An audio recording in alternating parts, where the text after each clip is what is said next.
Wednesday night. Hope everybody is having a great week. Hope you're ready to get just a little bit closer to the weekend with us over the course of tonight's show. We're going to spend some time on what's happening with the University of Tennessee and former Vols football coach Jeremy Pruitt. Some reporting that was done by Blake Topmeyer of the USA Today Sports Network and by Chris Lowe and Mark Schlabach of ESPN on some litigation that caused Jeremy Pruitt to find himself fired with cause this January. And now Pruitt is back for the cash, and he's bringing his lawyers with him. So we'll fill you in on what's happening with the former Volunteers football coach, and we'll talk to you about what's got Jeremy Pruitt all tied up in knots.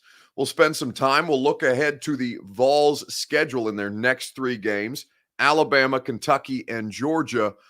On the schedule ahead, we'll discuss what the Vols' record will be in those next three games, and then we'll talk specifically about the Alabama game and whether Tennessee can cover the 25-point spread. A lot of great stuff. You'll hear from Josh Heupel himself, and you will hear from sports attorney Dan Lust, who was on my radio show today to break down the Pruitt situation.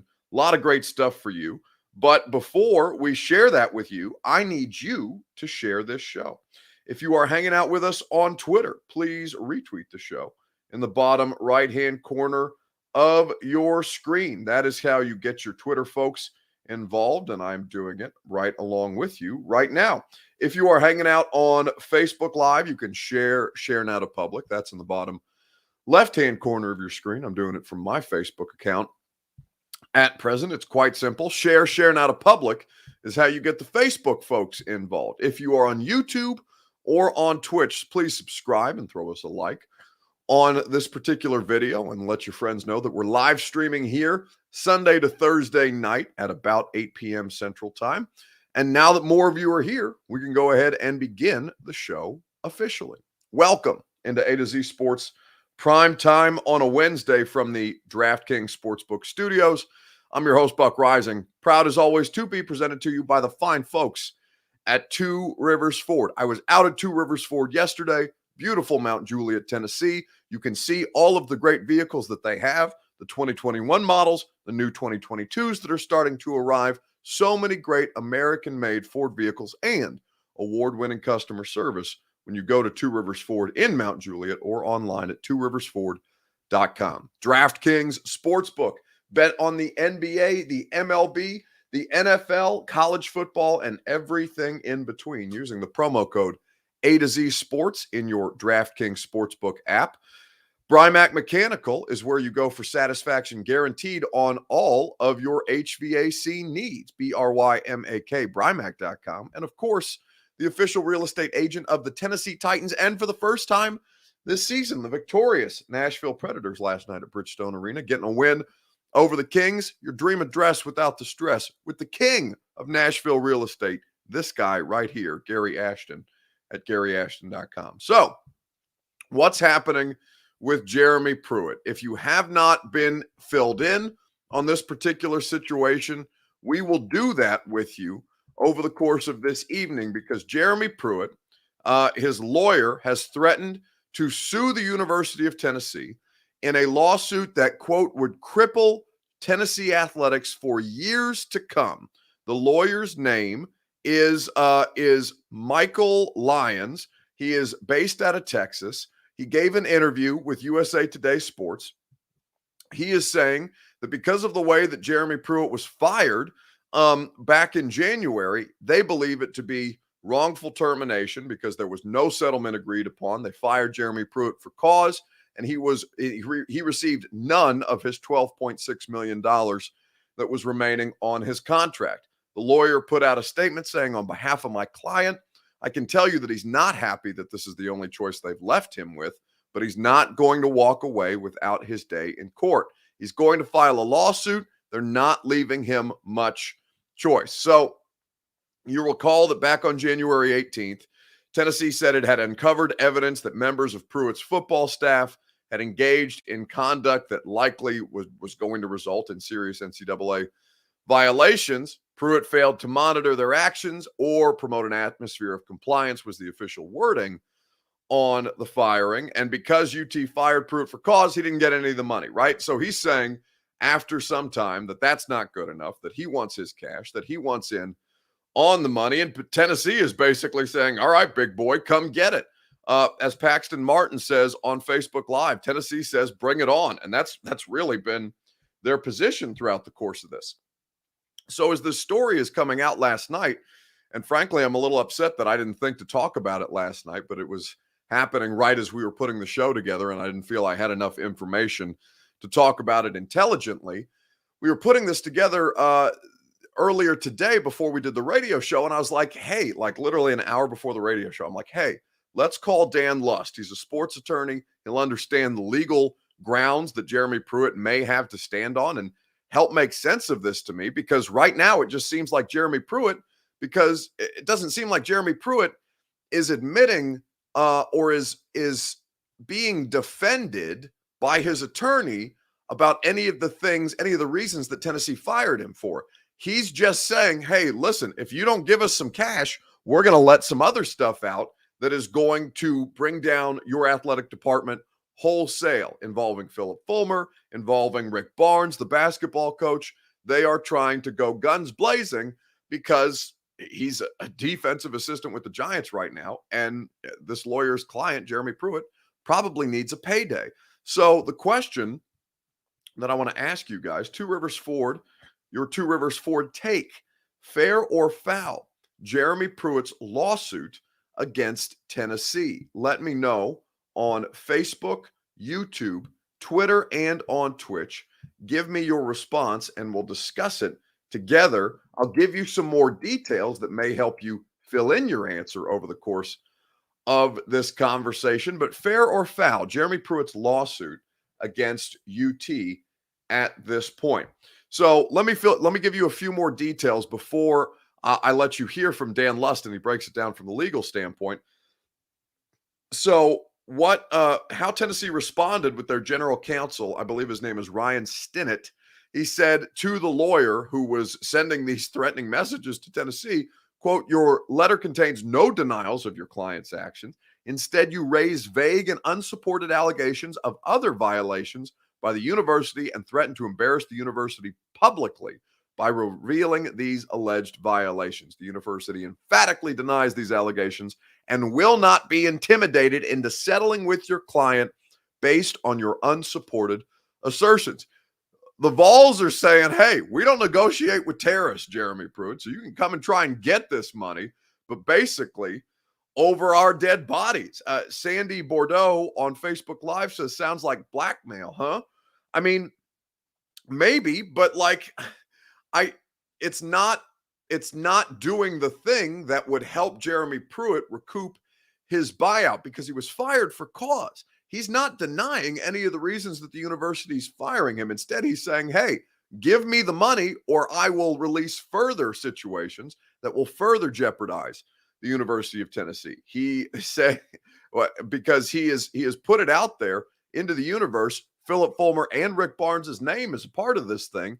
Rick Barnes had a vehement denial and rebuked what Jeremy Pruitt had to say, basically saying, hey, keep my name out your mouth. We've done things at a high level. We invite the NCAA at any time to come in and make sure that our program is run correctly, because we have more respect for our players, our coaches, and our players' families in that regard. So Jeremy Pruitt is swinging at the wind at this point, and I don't know why that is, but I'm going to have Dan Lust explain it to you as he explained it to me on my radio show earlier today. Your Two Rivers Ford take, fair or foul, Jeremy Pruitt's lawsuit against the University of Tennessee. While you guys fill in your responses, I'll tell you about our friends at Two Rivers Ford. Two Rivers Ford, the best dealership around. And as we know, Two Rivers Ford has done business for nearly 40 years with honesty and integrity since 1983. They'll do business with honesty, integrity into the next 40 years, because that's what Two Rivers Ford does. For example, with all of the difficulties that many of us are having, if you've ordered furniture lately, if you've ordered things like appliances that are difficult to come by, given all the supply chain distribution issues, prices can be jacked up as a result of a lack of availability. The same goes for buying a car. A lot of dealerships are jacking up their prices right now. It's not the case at all at Two Rivers Ford. They don't believe in doing business in that manner. Two Rivers Ford is there for you. They are built on superb, award-winning customer service first and foremost. That's why they have a non-commissioned sales staff. It's why they have the Built For You program. It's why they do all of the things they do to make sure that you, the customer, are satisfied with the vehicle of your choice, new or pre-owned, fits your budgets and your family's need. Two Rivers Ford in Mount Juliet is where you go to visit them and test drive any of their cool vehicles, or go online at tworiversford.com. So the question becomes, fair or foul? Your Two Rivers Ford take.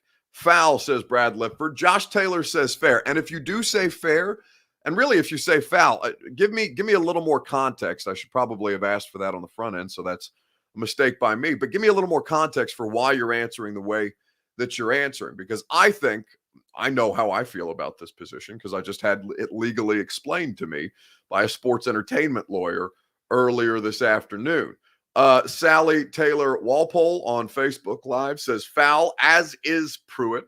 It doesn't seem like he left a good impression on a lot of people. Elks 70 says, I say fair. If Tennessee covered up stuff that Pruitt once was involved in, then you can't fire him for doing stuff when you are allowing it. And there is, maybe that's not the most legalese way to phrase it, but that does leave things, open for investigation regarding Jeremy Pruitt's direct report, right? That would be Philip Fulmer at the time. How much did Philip Fulmer know? Why did he leave the university at the time that he did? Why was he allowed to leave under his own terms, basically, whereas Jeremy Pruitt was fired for cause? Also fair, because it's funny AF, says Alex. She's just an agent of chaos in the comments on Twitch. It's foul. It comes off as desperation, says Donald Red. Listen, if $12.6 million on the line, how many of you guys are going to get desperate? Honestly, just look at this from a human standpoint. Of course, you are going to be somebody who, if you think you are owed $12.6 million or anywhere in the neighborhood of that, you're going to go try and get the bag.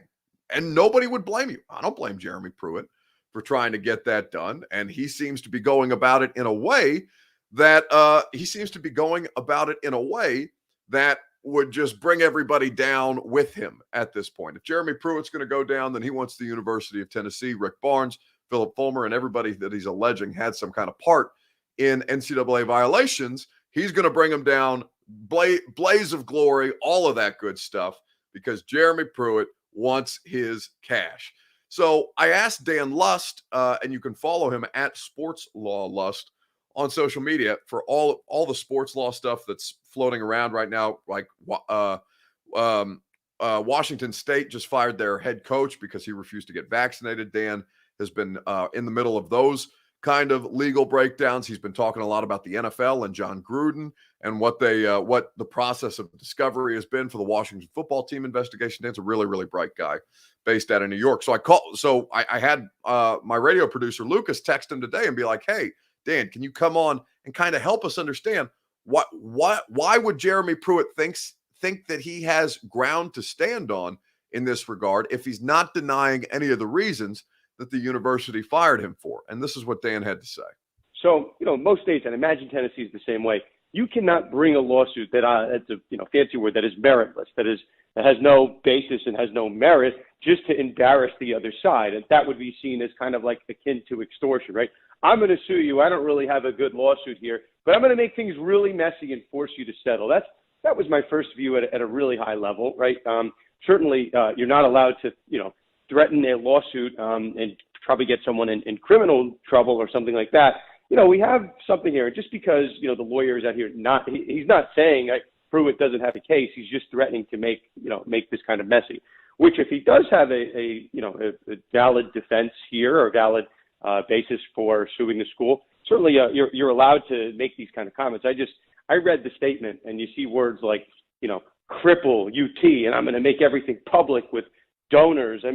He's not really saying anything that's not true. It certainly would be a messy lawsuit, but to lead with that, to make that your statement, I don't really think it sends the right message, right? If you have a really valid case, and you have a merit, a case with a lot of merit, I don't know. Actions kind of speak louder than words, right? You just sue and you do your business, but making an awful lot of noise. So my red flags were going up there.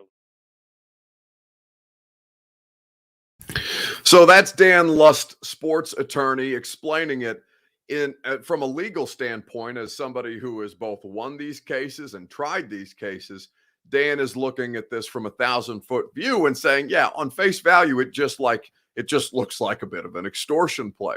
And listen, if Tennessee is susceptible to that kind of public pressure, and Jeremy Pruitt thinks that he can get some money, maybe not all of the $12.6 million, but some of that money just by causing a lot of noise around it at a time when UT is publicly vulnerable, right? They've just gotten a slap on the wrist from the SEC. They've just had a little bit of a scandal's probably not the right word, but they've just had a little bit of controversy with the way that things ended during that Ole Miss game.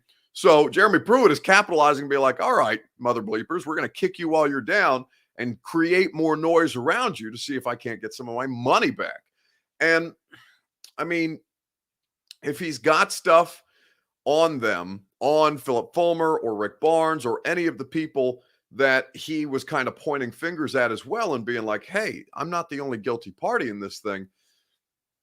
Maybe he's got ground to stand on that we don't know what Jeremy Pruitt has, right? And I assume that we'll see this play out over the next couple of weeks. But at this point, Tennessee isn't budging, which is pretty odd given Tennessee's history of just kind of throwing cash at things to make their mistakes that they admittedly make themselves, to make those mistakes go away. And in the case of Jeremy Pruitt, they're taking the position of we do not negotiate with terrorists. And it will be interesting to see how this plays out.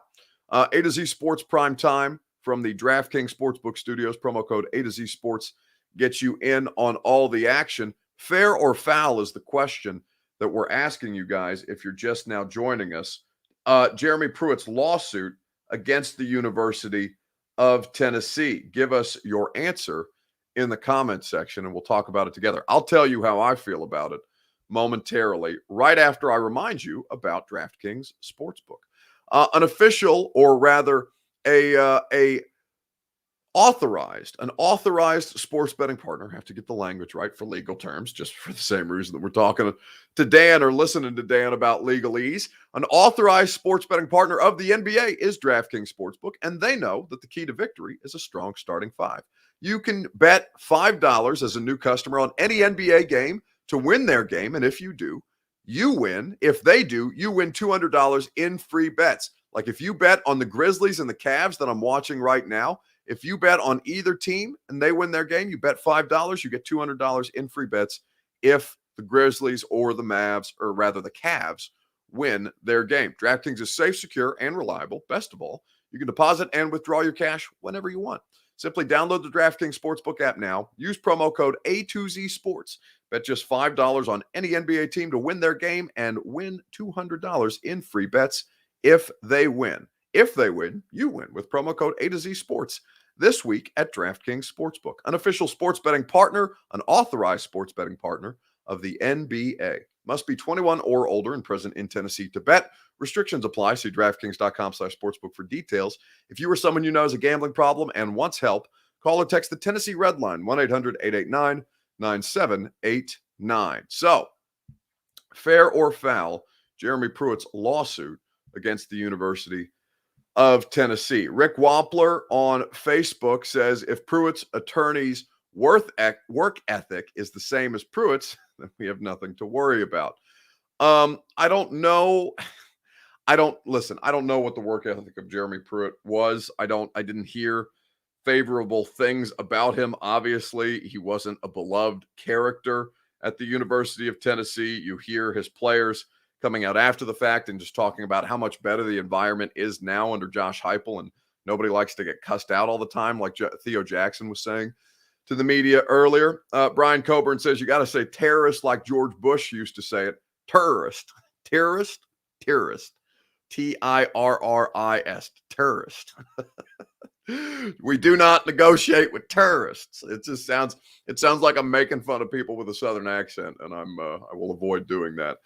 Shayna McIntyre says Vols are finally getting back to life as they know it. Pruitt needs to go cry somewhere else. Yeah, but that's exactly why he's crying right now, because he knows that the Vols are vulnerable. He knows that the Vols are in the spotlight, and he knows that if he makes a lot of noise, or he thinks if he makes a lot of noise, he can get some cash. It's entirely possible that Jeremy Pruitt continues this and makes things messy for Tennessee in a way that they just end up being like, all right, you know what? Go away. Take some money.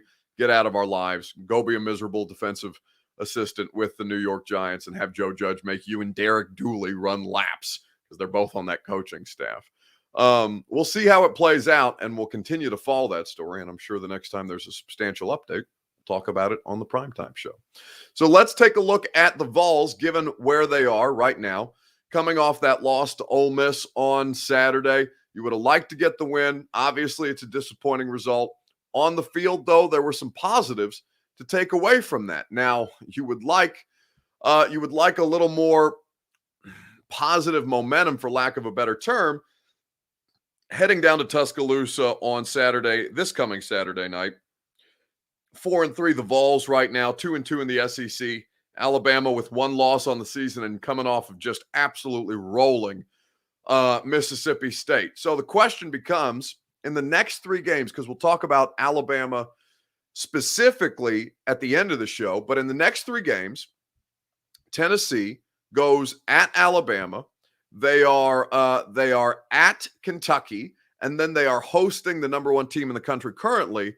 In the second week of November, they're hosting number one Georgia. So at Alabama, at UK, hosting UGA before the last two games of their regular season. It's a very, very difficult stretch. It's the most difficult stretch of their year so far. So the question that I have for you guys is this. With those three games, at Alabama, at Kentucky, and hosting Georgia, what will the Vols' record be in 3 weeks from now? 1-3, 3-0, 0-3. Let me know in the comment section on Facebook Live, Twitter, YouTube, and Twitch. We'll talk about it together over the course of this evening's show. You give me your response, and while you do that, I will tell you about Brymak Mechanical. BRYMAK, Brymak.com. Satisfaction guaranteed on all your HVAC needs. Brymak is the best in the business. Brymak has you covered.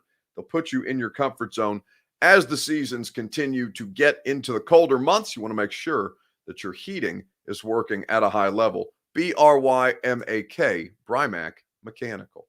So, with Tennessee right now, at Alabama, at Kentucky, hosting Georgia, what will the Vols' record be 3 weeks from now? You look at the Alabama game, and we'll spend some time on whether they can even cover, much less beat Alabama on Saturday night in Tuscaloosa. They're 25-point underdogs right now, and we'll spend some time on that game more later. They're not going to be favored in any of these three games, especially Kentucky on the road. That would have been their only chance to be favored in one of these games. And right now, Kentucky, coming off their first loss of the season to Georgia, Kentucky is probably a better team, especially with Hendon Hooker up in the air. And that's what Josh Heupel was asked about today when he got to the podium. Basically, what is the status of the starting quarterback right now? Because if Hendon Hooker's available, it gives you a hell of a lot better chance to win football games than your boy Joe Milton does. But can you give any kind of status on Hendon Hooker at this point? Yeah, Hendon and Tyon and Cade are probably day to day at this point. We'll see as the week unfolds where we end up with Hendon. So, are you optimistic that it's not long-term serious? Because there's a lot of speculation out there that his injury is a long-term injury. I don't think it's a long-term injury. His status for this week, we'll find out as we go, though.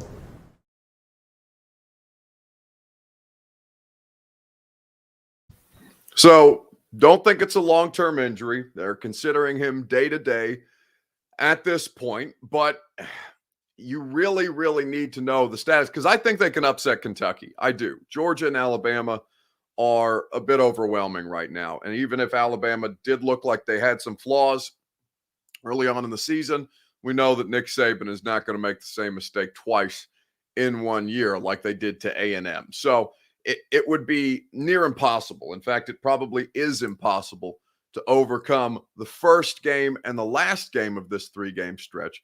But I think if you have Hendon Hooker, you have the ability to beat the Kentucky Wildcats on the road. So I would say that depending on the quarterback situation, I'll say 1-2. I think that's probably the most logical answer at this point. 1-2 for the University of Tennessee at Alabama, at Kentucky, and hosting Georgia the next 3 weeks. I think that Mark Jones says Heupel's offense can surprise Georgia or Bama. Nobody is surprising the Georgia defense, Mark. I don't know how much you've watched of them, but they are. I would literally draft every player. Well, let me not say literally. I would draft almost every player on that Georgia defense. They are all so good. That's an NFL defense playing in the SEC right now. It's one of the best that we've ever seen in the history of college football. They are suffocating teams. It's not even close. So I don't think anybody's surprising Georgia. Alabama, it's going to be interesting to see what Heupel looks like this weekend at Tuscaloosa. Hostile environment, up-tempo offense. Joe Milton, I do not trust in that spot. I trust Hendon Hooker a hell of a lot more. I would say to you that 1-2 is the best possible situation for the Vols right now. Mark is saying that Georgia's offense isn't good. It doesn't matter if you can't score against their defense. Their offense doesn't have to be that great. And right now it's just as efficient as yours is, Mark. So I don't know what grounds that you have to stand on as far as being able to keep closer pace with Georgia than you do Alabama this year. Neither of them are going to be close. You're going to be favored by, or you're going to be probably at least a 25-point dog in both of those games, and rightfully so. They're not in the same class. They're not even remotely in the same class as Alabama and Georgia. And you may be able to keep it close in the first half, but they don't have the horses right now to be able to go down the stretch. Charlie Arp says, thank God we have a bye week to give Hooker another week to get better. That's important. That's a critical piece in this to allow the health of the football team, because it's not just Hooker, right? You need your defense to get healthy. You need Alontae Taylor to have a little time off. Theo Jackson, they've been playing a lot of snaps. You need your running backs to get right. You need your offensive line to get healthy. It's going to be a slog, and to have that bye week in the middle, in between those 3 games, is going to be a big piece of this for sure, especially at the quarterback position. But I think 1-2 is your best possible scenario at this point. It's very possible that you go 0-3. In fact, it's more likely than not that you go 0-3 in these next 3 games. But Josh Heupel, I think, has the trust of the fan base. I certainly felt better about him even losing to Ole Miss the way that he did. I think that the defense under Tim Banks has been spectacular is too strong or too high a praise. But I'll say that the defense has been very, very, very good at exceeding the expectations, because the expectations were just, all but rock bottom for Tennessee defensively, given a lack of depth and how they struggled a year ago. But they've held their own, even if Matt Corral, himself almost had 400 yards of offense. I came away impressed with the Tennessee defense in their attempt to try and contain Ole Miss and Matt Corral. And they didn't, from a yardage standpoint, it didn't happen. But I didn't think there was anything more that they could possibly do to make their lives any easier on themselves. I thought that they did as much as humanly possible to disrupt Lane Kiffin's offense. So what I will say, Mark Jones says, if we score more than they score, we can win. You don't have to believe it for it to happen. Like the Titans had no shot against Buffalo until they won. Well, yeah, but that's you're talking about a totally different sport, Mark. The NFL is not college football. College football teams get blown out all the time. It's near impossible it's not near impossible, but it is highly unlikely that NFL teams get blown out on a week-by-week basis. In fact, you rarely see more than one blowout across the league during any given week. Now, many fewer teams, but the talent is much more on par with each other. Alabama and Tennessee, Alabama and Georgia, they're not playing the same sport right now. In the NFL, that's a much different situation. So I appreciate your optimism, I wish you the best of luck. I don't know that luck is going to do you any better. I think you need Hendon Hooker more than anything. I think you need competent quarterback play, and that's still probably not enough. But we'll find out starting this Saturday in Tuscaloosa. So let's talk about whether the Titans, or now you got me talking about the Titans. Let's talk about whether the Vols, can cover the 25-point spread against the Crimson Tide this weekend. So the question that I have for you is this on Facebook, YouTube, Twitter, and Twitch. What percentage chance do you give the Vols of covering plus 25 at Alabama on Saturday? What percentage chance? 5%, 10%, 20%, 75%? What percentage chance do you give the Vols of covering plus 25 at Tuscaloosa? Let me know on Facebook, YouTube, Twitter, and on Twitch. We'll talk about it together right after I tell you about our friends at the Ashton Real Estate Group of RE/MAX Advantage. GaryAshton.com, the official real estate agent of the Titans, the Preds, of A to Z Sports Prime Time, is the Gary Ashton team. They'll have another Gary Ashton tailgate this Sunday at 10 a.m.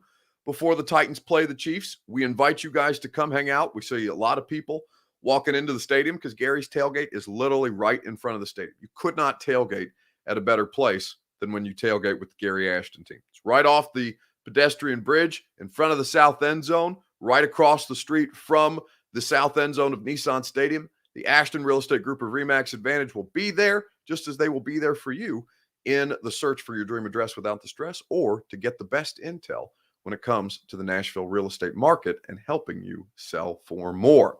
So, what percentage chance do you give Tennessee of covering plus 25 in Tuscaloosa on Saturday? Elks on Twitch says Milton at quarterback, 0%. Hooker at quarterback, I say maybe 20%. Yeah, that's the biggest variable, right? You have no idea who's playing quarterback for this team at this point. Brad Lipford said, what's his name say? Oh, yeah, old grab ass said coaching in the NFL is like playing Alabama every week. I don't know. Is that Urban? Old grab ass. I'm just going to start calling Urban Meyer old grab ass. I'm sure that'd be professional. Mark Jones says 100%. Okay, Mark, you can't be trusted. 100% chance that Tennessee covers the plus 25 if Hooker is healthy. You're wild. I mean, Mark, man, your analysis is clearly skewed. I cannot take you seriously if you're saying that there's 100% chance that Tennessee is going to cover, no matter who's a quarterback on Saturday. I love that. I love the unbridled fandom. But when it comes to having a serious conversation, that's completely irrelevant. You're out of your mind. That cracks me up. That's really good, though. I just hope that they don't disappoint you in the way that you are giving them. You're just handing your heart over to them on a platter, basically, and saying, just stab it right there when you lose by 26. For me, I don't know what to make of this game, right? Again, the quarterback uncertainty. Is Tyon Evans going to play? I really liked what the offense looked like in the second half. The Ole Miss defense that's been really, really bad all year long held them to their lowest first half scoring total last Saturday at Neyland. So I think that Nick Saban is going to see some of those flaws and find ways to exploit them, even if this isn't his best defense in his career at Bama. But Josh Heupel was asked about the challenge of playing the Crimson Tide, and this will be his opportunity to find out what it's like as the Vols head coach. First of all, you got great personnel. It starts there. Their ability to be different, and I say that meaning apply pressure with pressure, and some of that being simulated where they're dropping ends. Their ability to get pressure with the front four. Their ability to fit the run game and play it at a really high level. You put all that together, they've been difficult to move the football on. I was going to say, specifically against the run, they've been really good last week as well. Kind of what do they show on film so far that makes them so successful? The ability to defeat blocks, first and second level. Linebackers are athletic, able to go and tackle well in space. Safeties do the same thing. They do it from, different coverages, whether it's single high or two high structure. You got to do a great job of being really good on your double teams when you have them. You got to do a great job of engaging your man. Getting to the second level is important too. So Josh Heupel paying lip service to what Alabama is right now. His team, a 25-point underdog on the road this Saturday in Tuscaloosa. As far as percentages are concerned, again, with the unknown at quarterback, it makes it more difficult. As we sit here today, I'm just going to assume it's going to be Joe Milton. That will obviously has the potential to change in the next 2 days. I'm sure that the coaching staff is hopeful that it will. But for Joe Milton, I would say a 0.01% chance that they cover a 25-point spread. 0.01. That's not an indictment of Tennessee right now. It's just where the football team is at this juncture in the season. It's the uncertainty at quarterback. It's Alabama having already had a loss to an unranked team this year. Nick Saban is not going to suffer any nonsense against the rest of the SEC as he pushes forward with his eyes on the SEC championship game and then ultimately the college football playoff. 0.01% chance if Joe Milton is starting at quarterback against Alabama. I don't see any way with all of the, he just doesn't seem to be aware of the situation, just as he wasn't aware of the situation as he ran out of bounds, as time expired for some reason, thinking that was the right move. Maybe he just decided that it wasn't worth getting smoked trying to go for the goal line, so he just ran out of bounds anyway. I'm optimistic about Tennessee long term, but this isn't long term. This is this week. And for Tennessee, without Joe Milton or without Hendon Hooker potentially, and with the issues that Joe Milton has, 0.01% chance to cover against Alabama on Saturday. But we'll find out. That's the fun. That's why you play the games, right? And if Alabama ends up lighting victory cigars after the fact, at least maybe you'll feel a little better that Butch Jones won't get to enjoy one because he's now suffering mightily at Arkansas. I think he's at Arkansas State, and he's not done very well at Arkansas State in his first season. We'll see if he can't rebuild it brick by brick. I'll get out of here on that terrible dad joke. Go check out the new episode of The Install with Greg Cosell of NFL Films. Normally, we talk about all the biggest games in the NFL. This week, we just did Titans. We did Titans versus Bills. We had a full breakdown of what the Titans did on defense to limit Josh Allen. We analyzed in great detail what allowed the Titans passing game to kind of come alive in the second half on Monday night. And then we looked at the Chiefs and what the problems are with Patrick Mahomes. So go find The Install in your favorite podcast app, The Install with Greg Cosell and myself every Wednesday in your podcast feed. Leave us a nice rating. Leave us a nice review. It would make me very happy if you do so. Tomorrow on the radio show from 10 to 1 on 104.5 The Zone, we will have Titans linebacker David Long had a fantastic. He had a really dumb penalty that allowed the Bills to keep a drive alive after he just kind of walked up and headbutted Josh Allen for some inexplicable reason. But after that, played a great game. So David Long will be on the radio show tomorrow. And I believe, we have Mike Golick Jr. to talk college football from ESPN. He was on the Vols game against Missouri, so we'll get Golick Jr.'s assessment of what Tennessee has done since then and how they stack up against maybe not the best in the SEC right now in Alabama, but damn near. 1B to Georgia's 1A. Enjoy the rest of your evening. Enjoy the baseball, the basketball. Hell, there's college football on tonight. There's everything on tonight. October's the best month for sports, no question, which means the prime time is going to kill it